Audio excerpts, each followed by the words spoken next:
Lot-lot, ibinandera at ipinagmalaki ang family picture sa puntod ng inang Sinora with Jericho Rosales.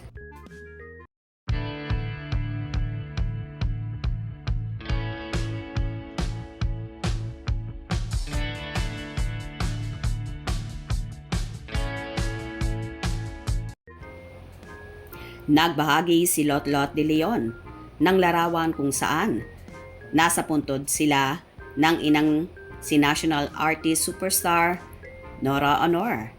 Kasama nga ni Lot-lot ang mga anak na sina Janine, Jessica, Diego, Max, at ganun din ang kapatid na si Kiko, syempre kasama ang kanyang soon-to-be manugang na si Jericho Rosales.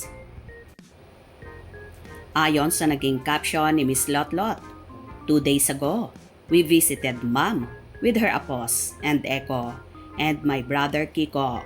Maayos na yung lugar where Mom's at. At araw-araw marami pa ring bumibisita sa kanya. There are times I wait in the car when I visit her pag maraming tao and I see how they pay respects to Mom. Salamat sa pagmamahal nyo sa kanya. Thank you sa inyo na dumadalaw at lagi kayo may dalang bagong kandila at bulaklak para kay Mami. I am sure she's smiling from up above and masaya siya. Thank you for always praying for her too. Gusto ko ding mag-thank you sa mga officers and staffs ng libingan ng mga bayani for their assistance all the time. Maayos na yung place ng Mami. Sobrang linis at ganda. I am really grateful sa malasakit nyo. Mula sa aking puso, mahal ko kayo at maraming salamat. Sobra-sobra nga ang naging pasasalamat ni Lot-lot sa lahat ng dumadalaw at nagmamahal sa ina nilang si Nora Honor.